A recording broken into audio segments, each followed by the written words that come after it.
This angle makes my chin look weird. But if I lower the camera, you will not see my sweet...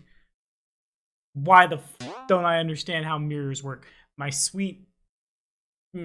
Sculptural painting, undersea world map, guitar! Struggle is real.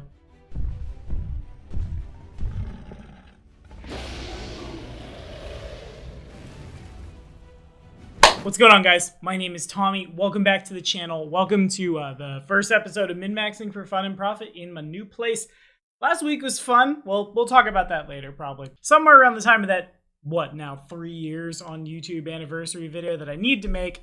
It's come around the bend. I've been real busy. Lots of real life stuff. Oracles. The casting of the great sword. The meme has come full circle. We're rolling up a battle oracle today. If you're liking what you're seeing, remember to point the mic at your face. If you're liking what you're seeing, remember to like, subscribe, and ding the bell. Patronage at any tier gets you a Google Sheet that this bad boy and several other bad boys and girls are 1 to 20'd out for you in first and second edition. And hey, if you feel like rolling 2E with us, Patreon is the way to do that. Or like 1E as well. Let's dive in. Okay, so... this one was pretty fun. I'm not gonna lie, I spent a little more time on this build than I thought I would. Y'all know me. I don't really like spellcasters that much. Admittedly, I'm playing an Oradin in Rapanathuk right now. By the time this video drops, I may no longer be playing an Oradin in Rapanathuk, nature of the beast and all. So perhaps like a fine wine, with time I will age and stop this peasant martial shenanigans and really grow up. The Battle Oracle did grab me pretty hard though. Last time we did the Life Oracle real cool. The Flame Oracle looks cool too, and the Ancestors one at least looks, well, flavorful. But let us begin today with our Mystery and Curse. The Battle Mystery gets us trained in medium and heavy armor. At 13th level, if we gain the Light Armor Expertise class feature, we also gain expert proficiency in those armors. And indeed the Oracle does. Choose one weapon group, not a weapon group. I like this. Kind of harkens back to 3.5 Unearthed Arcana rules. You are trained in all martial weapons of that group.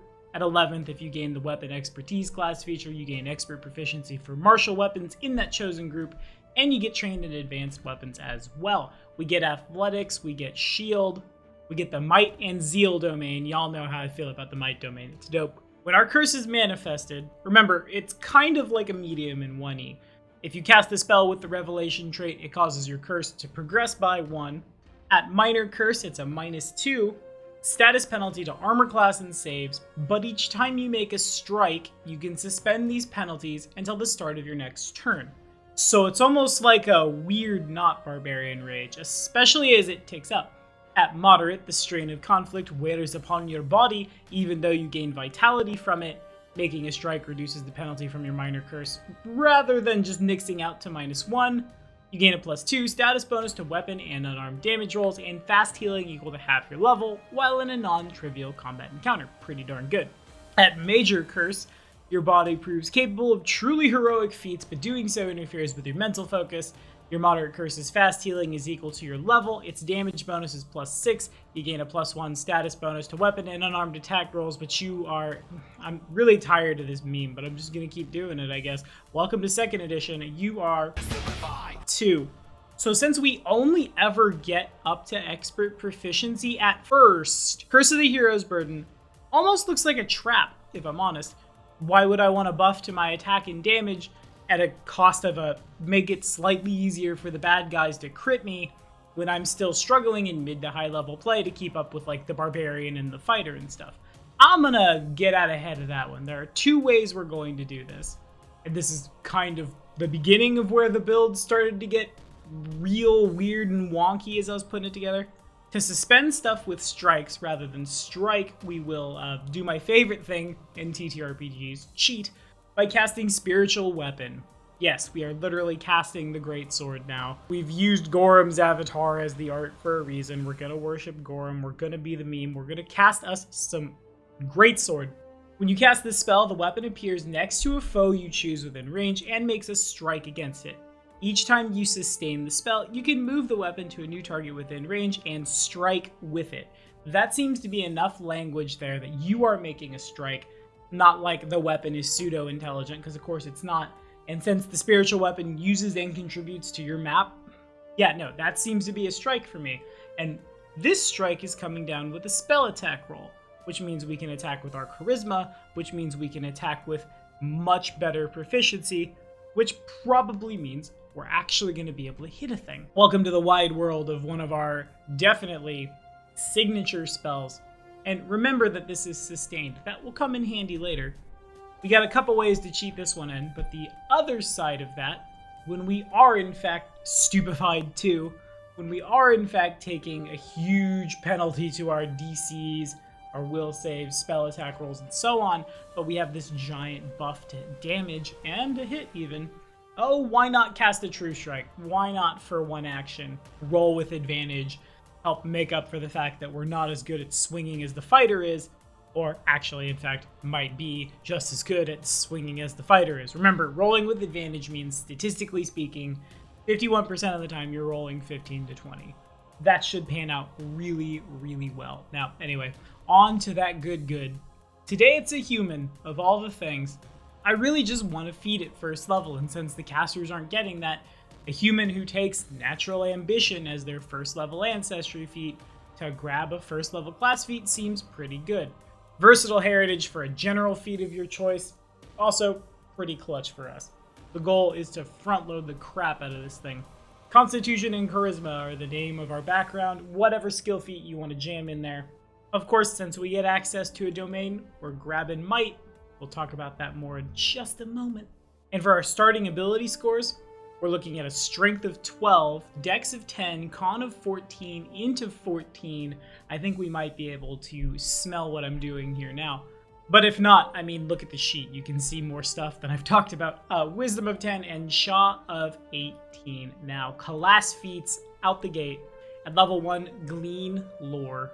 For one action, you tap into the collected lore of the divine, accessing a variety of potentially useful information. Attempt a religion check to understand the information you gain.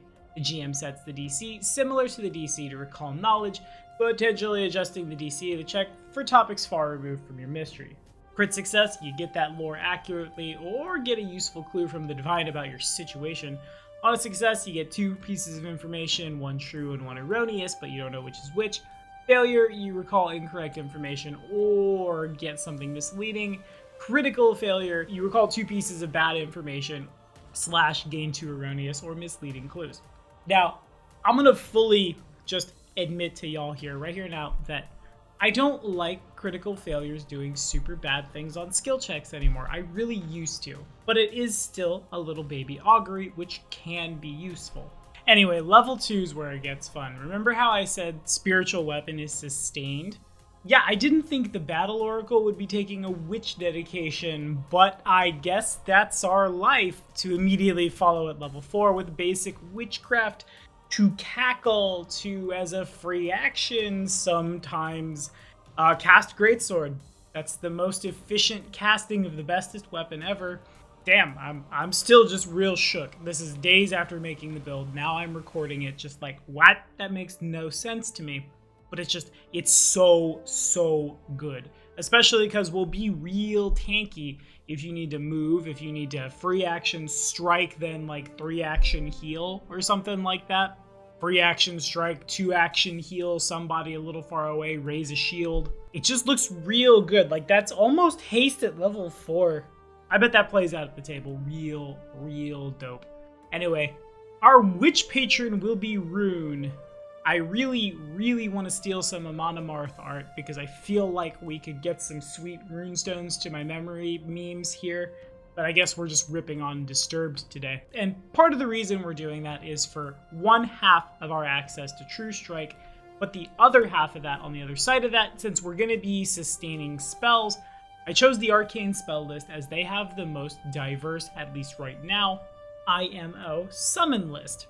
The beauty of this game still being kind of new is all of these are going to flesh out the more bestiaries come down, but animals, constructs, elementals, and in fact dragons, so that's dope, all of which can be sustained for free and commanded for 1 is just ludicrously good action economy. Basic witch spellcasting is next, because we're going to crank all these out. The more spells, the more good, right? Easy peasy. At level 8, we will grab Divine Access, Choose one deity who grants one of your mysteries granted domains. Add up to 3 cleric spells of your choice granted by that deity to your spells list. You can select from these spells when you add or swap spells in your spell rep, and this is where that sweet, sweet Gorham flavor comes in. Adding True Strike, Enlarge, and Weapon Storm, all 3 to our lists. True Strike, again, basically the bread and butter. Enlarge, kind of neat if you want to swing but don't want your big curse penalty. Weapon Storm, however, let's actually talk about that one. For 2 actions, it's a 30-foot cone or 10-foot emanation. You swing a weapon you're holding, and the weapon magically multiplies into duplicates that swipe at all creatures. In either that cone or that emanation, this flurry deals 4 die of damage to creatures in the area. The damage has the same type as the weapon and uses the same die size. Determine the die size as if you were attacking with the weapon. For instance, if you were wielding a 2-handed weapon in both hands, you use its 2-handed damage dice. So if we're coming in with like a bastard sword, and then our shield broke, or we just want to 2-hand this and then start the combat with a big ol' cast multiple great swords, yeah, that's dope. All the slashing damage. Following that one right up at level 10, for a free action, it's Oracular Warning. You have a flash of insight about impending danger related to one ally, and you can shout or gesture to warn that ally of the threat a moment before it materializes. One ally you choose can roll twice for initiative and use the better result. This is a fortune effect. If you're legendary in religion, you can pop this on 2 folks. You are momentarily thrown off by the divine insight, however, and you must roll twice to use the worst as a misfortune effect. Negging one out also negs out the other. And I suppose now's the good enough time to talk about the one and only mystery spell we'll be worried about today, Call to Arms. It's a reaction. If you're about to roll for initiative in a 20-foot emanation, you cry out a call to arms, inspiring your allies to enter the fray. Each ally in the area gets a +2 status bonus to their initiative roll and gains temp HP equal to the spell's level. This temp HP lasts for the duration. This is eventually heightened up to a +4. And yeah, make sure the squad goes first, and whoever you want to get into the combat right away, your rogue, your wizard to set up the battlefield, your wizard to get out of the Barghest's way, so on and so forth, seems to write itself, right? Anyway, expert witch spell casting will come down next. We'll eventually grab all the spell casting benefits on this character, but no breadth, unfortunately. We won't ever have anywhere near as much spells as an actual witch. These are kind of just arcane padding / summon a helper sometimes. We'll double down on that level 8 feat at level 14, Mysterious Repertoire.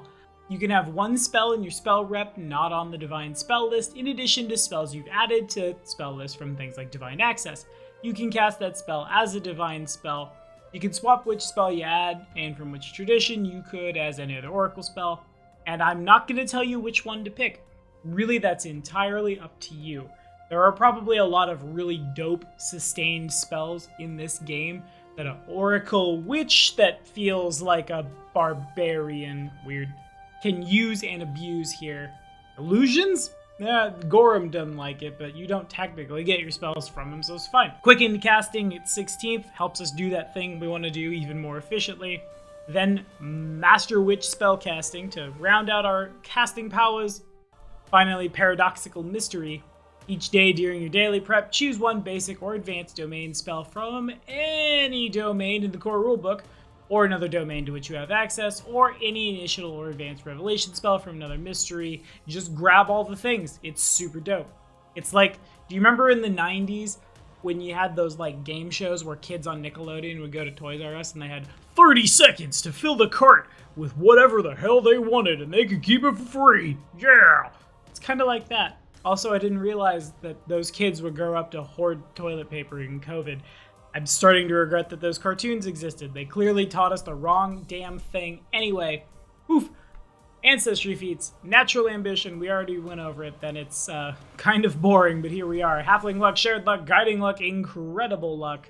Y'all know what it is. I thought about trying to jam another archetype in here. I thought about maybe doing that, but nothing really seemed to fit for me. And so here we are. For our general feats, we'll grab shield block with our bonus one at first, because we're probably wading into combat with a bastard sword and shield. We might not be the best at hitting, but we are dressed to impress in that heavy armor. Things will probably be attacking us. If nothing else, this build does serve as a decent, like, stand in the door so the rogue isn't attacked kind of thing. Then we're adopted by halflings, then toughness, die hard, incredible initiative, canny, acumen. For our fortitude, of course. Well, that was fun. What do y'all think? Are we rolling this one up? How are we feeling about 2E so far? Actually, at this point, I will be session 1 into my favorite homebrew adventure I ever made that we're playing for the patrons in 2nd edition, which I'm so excited for. Here's hoping they don't all die to Cthulhu, but next week, by very special patron request, we'll take a look at the Eldritch Archer and teach you how to shoot magic at your foes. Sounds fun, right? See you then.